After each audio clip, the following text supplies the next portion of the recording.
Oke, saya lanjutkan kembali dua sisi. Dari tadi kan kita menangkap persepsi yang muncul di publik. Tapi ini beberapa pengamat politik sudah menyampaikan persepsi versi mereka masing-masing dari pernyataannya Pak SBY. Seperti yang akan kami tampilkan berikut ini, yang dinyatakan oleh pengamat politik Adi Praitno menyebutkan SBY ingin menyindir orang dan pihak yang masih ingin cawe-cawe dengan Prabowo setelah jadi presiden. Orang itu mungkin adalah mantan orang kuat, meski tak berkuasa lagi. Tapi ditengarai mau terlibat urusan pemerintah. Orang tersebut harus paham bahwa presiden terpilih yang bakal dilantik pada 20 Oktober adalah satu-satunya matahari di Indonesia. Nah, dari pernyataan pengamat politik yang ini, saya menangkap, ya, itu orang bebas ya persepsi masing-masing terhadap pernyataan. Tapi di sini saya tangkap ini kayaknya Presiden Jokowi nanti setelah lengser masih mau cawe-cawe. Nah, ini saya mau ke timnya Projo nih, Bang Panel Barus. Bang Panel, apakah seperti ini maksud yang pesan yang ingin disampaikan oleh Pak SBY sebenarnya yang tertangkap nih di publik seperti ini gitu. Pak Jokowi masih mau cawe-cawe nanti setelah Pak Prabowo duduk sebagai presiden. Kalau kami melihat apa yang disampaikan Pak SBY ini sama ya, normatif.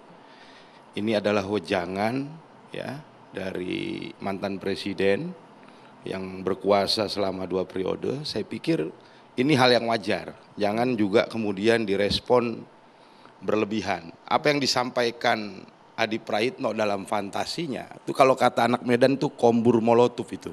Apa ya? itu kombur? Tukang kompor, tukang kompor. Kompor gitu meledak gitu, ya. Kompor meleduk. Jadi nggak perlu dilebih-lebihkan. Ya. Buat kami matahari itu seperti yang Pak SBY sampaikan dalam ilmu tata surya, matahari itu cuma satu. Ya, sampai dengan 20 Oktober matahari itu terbit dari Bogor. Tanggal 21 Oktober nanti matahari terbitnya dari Kertanegara. Jadi mataharinya cuma satu. Itu keniscayaan gitu. Oke, jadi yang beredar di publik asumsinya semua nggak beralasan lah begitu. Tidak ada. Saya pikir itu hal yang disampaikan Pak SBY, saya pikir hal yang baik ya. Wejangan yang perlu disampaikan oleh seorang mantan presiden ya. Dan kami juga meyakini ya Pak Prabowo Subianto nanti dalam menavigasi pemerintahannya ke depan pasti akan meminta masukan-masukan dari orang-orang seperti Pak SBY, Pak Jokowi. Saya pikir itu hal yang bagus, gitu ya, hal yang bagus, bukan hal yang tidak bagus, gitu loh. Apalagi Pak SBY berkuasa 2 periode, Pak Jokowi berkuasa juga 2 periode. Ya, pengalamannya banyak sekali. Yang saya pikir masukan-masukan itu diperlukan dan kehadiran tokoh-tokoh seperti ini ya dalam koalisi Indonesia Maju juga menurut saya memberikan tambahan kekuatan ya bagi koalisi Indonesia Maju ke depan dalam memperkuat pemerintahan Prabowo Subianto dan Gibran ke depan. Yang paling penting menurut kami hari ini, mari sama-sama kita menggelorakan ya, mengglorifikasi jalan politik persatuan yang sudah digariskan oleh kedua pemimpin kita ini, Pak Jokowi dan Pak Prabowo. Ya, 2 pemimpin kita ini telah mengambil jalan politik persatuan untuk kemajuan. Jalan politik persatuan. Itu yang menjadi kewajiban kita semua untuk menjaga itu. Karena 2 pemimpin ini yakin betul bahwa politik persatuan itu sangat dibutuhkan bagi bangsa ini. Jadi nggak benar tuh ya kalau di media sosial, di media-media mainstream menyebutkan ini ada keretakan antara menjadi Pak tugas Prabowo media dan Pak juga Jokowi, untuk mempersatukan kita semua. Jangan jadi kombur molotov juga. Enggak, pertanyaannya itu tidak benar berarti ya. Jadi saya pikir Pak Jokowi dan Pak Prabowo telah menjalankan tugas sejarahnya mempersatukan bangsa ini ya sebagai sebuah kekuatan untuk membuat Indonesia maju ke depan. Mbak Irma, kalau Anda melihat pernyataan Pak SBY ini seperti apa, Mbak Irma? Iya, terima kasih. Tadi sudah dijelaskan sama Mas Anto, teman lama saya, bahwa itu kan dalam acara internal, ya kan. Tapi gini, Presiden Republik Indonesia itu yang disebut matahari, ya kan.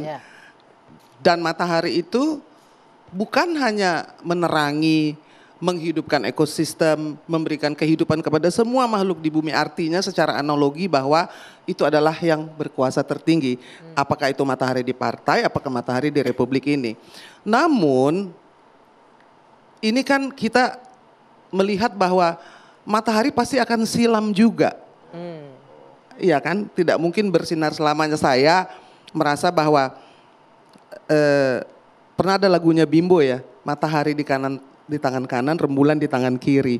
Ketika matahari silam, rembulan itu kan juga indah ya.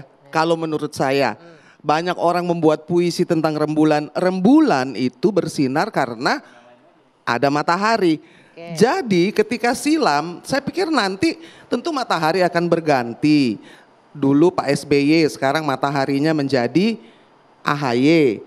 Pak SBY-nya tetap bersinar sebagai rembulan karena sudah silam dan tetap bersinar dan tetap indah. Saya pikir Pak Jokowi juga yang dimaksud dalam analogi dua matahari itu, satu telah silam, yang satunya akan menjadi rembulan yang tetap menerangi. Enggak, Pak SBY ngomongnya matahari lebih dari satu. Iya, matahari itu analogi. Nyebutnya matahari satu, matahari kan dua, analogi. bahkan tiga. Bahwa dalam galaksi ini nggak mungkin ada dua lebih dari satu matahari. Jadi ketika matahari silam, kalau saya bilang sih, ya matahari dan rembulan yang sama-sama indahnya. Jadi itulah pentingnya ngomongin makanya, galaksi gitu loh. Itulah pentingnya. Benar makanya nggak, Mas Anto? harus ada narasumber perempuan. Jadi melihat perspektif keindahan rembulan. gitu. Jadi ini bagus juga. Intinya begini, memang kadang-kadang kita ada confuse barangkali atau kebingung ketika ada transisi pemerintahan. Ini kita kan sekarang dalam konteks transisi pemerintahan ini. Pemerintahan Pak Jokowi sudah hampir berakhir, sementara Pak Prabowo sudah sebagai presiden terpilih, siap-siap sudah mau menyiapkan kabinetnya, barangkali strukturnya, nanti mungkin juga orang-orangnya, dan mulai tanggal 20 akan ada matahari baru. Nah, kami misalnya Partai Demokrat menganggap bahwa kami punya tugas adalah mengawal agar transisi ini berjalan dengan baik. Satu matahari dalam satu periode. Pada titik matahari sekarang Pak Jokowi masih tetap sebagai matahari kita, pemimpin bangsa kita sampai waktunya berakhir, dan pada tanggal 20 Oktober nanti muncul matahari baru. Pada titik itu Pak Jokowi sebagai matahari, dia kemudian menjadi rembulan. Akan menjadi rembulan. Tapi yang tetap indah. Saya sih nggak langsung rembulan tuh bagus lah, lagu dangdut juga bagus, rembulan tetap akan bersinar lagi gitu ya, dangdut tuh ada begitu tuh. Tapi yang mau saya katakan, menyambung tadi ya, transisi lalu ada yang silam ada yang naik itu, dibutuhkan soft landing. Betul kan? Sehingga semua orang akan tepuk tangan, lalu ya kita tanggal 20 Oktober akan punya matahari baru bagi Indonesia sesuai jadwal, sesuai hasil pemilu gitu. Nah yang disebut dengan soft landing ini yang mau saya katakan adalah jangan-jangan ini seperti film juga.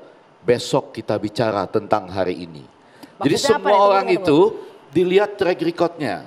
Pernah bicara apa, seperti Fufu Fafa dan lain-lain itulah. Enggak, maksud saya begini, apa? Besok kita bicara tentang hari ini apa? Rakyat itu lagi gimana tentang soft landing ini. Apakah crash atau soft? Lah kemudian ketika muncul matahari baru, maka disitulah matahari baru akan berhadapan dengan ini theoretically ya. Akan berhadapan dengan apakah perlu berpihak kepada seseorang atau memihak rakyat. Dan saya yakin seorang matahari baru ini, seorang matahari baru pada saat dia akan menjalankan tugas, dia akan memihak kepada rakyat. Emang matahari yang sekarang gak memihak rakyat? Apa nah? Bukan. Ketika dia dilantik, dia ketika ada kepentingan-kepentingan masa lalu, tantangan global, kepentingan-kepentingan lain, bahkan menurut saya kepentingan media sosial pun dia akan mengatakan tidak. Kepentingan bangsa dan negara itu lebih penting. Kita sedang bicara tentang pasca 20 Oktober nih, yang nanti bisa kita analisis setelah 20 Oktober. Saya pikir, saya sepakat bahwa ini kan gini, ini kan ada koalisi Indonesia Maju, ya, yang mau berlayar bersama-sama menuju ke Indonesia Emas, ya. Nah, ada matahari-matahari di orbit yang partai masing-masing yang tujuannya sama. Saya pikir kalau crash landing, itu kan berarti pilotnya atau pesawatnya ada masalah, ya kan? Mudah-mudahan nggak terjadi ya, Abang Ege. Jadi kalau kita melihat bahwa agenda dari Pak Prabowo sebagai presiden itu adalah melanjutkan apa yang sudah dilakukan oleh Presiden Jokowi. Sehingga kita mengharapkan transisi ini bukan dari orang yang beroposisi, pernah beroposisi pun akhirnya bergabung seperti Demokrat, ya kan? Artinya nahkodanya nanti adalah Pak Prabowo yang akan berlayar menuju ke Indonesia emas Oke. dan masing-masing memiliki tugas yang sudah disepakati kalau saya Saya melihatnya seperti kapal berlayar gitu. Pak Bang Andi SBY kan orang Bugis. 2014 kita sudah melakukan transisi yang dengan baik. 2014 yaitu Pak SBY menyelesaikan masa jabatannya, kemudian Pak Jokowi kemudian melanjutkan dalam sebuah pemerintahan baru selama 10 tahun kemudian. Dan transisi 2014 itu boleh dikata satu model baru dalam proses transisi pemerintahan Indonesia. Sebelum-sebelumnya hampir tidak ada transisi pemerintahan yang smooth, yang kalau soft landing yang Ya, dikatakan karena kan oleh dari Orde Baru ke reformasi aja kan, setelah itu ya, juga tapi ada. kita harapkan juga 2024 ini bisa juga ada proses transisi pemerintahan yang juga mulus dan setelah itu pemimpin baru kemudian menjalankan tugasnya selama 5 tahun dan kalau terpilih lagi 5 tahun lagi. Oke. 2 periode saja. Kenapa ada kekhawatiran lebih dari 2 periode? Konstitusi mengatakan begitu. Nah itulah, ini Demokrat ini suka ada ujungnya kalimatnya begitu. Nah sebentar. Konstitusi bilang begitu. Iya sepakat. Nah Begitu. saya belum mendengarkan pendapat Bang Habib. Tapi nanti mengenai pernyataan Adi Praitno bahwa ini kayaknya menyindir Pak Jokowi yang masih ingin cawe-cawe ketika Pak Prabowo jadi presiden. Tapi nanti ditanggapi. Kita jeda dulu sejenak. Kami kembali sesaat lagi.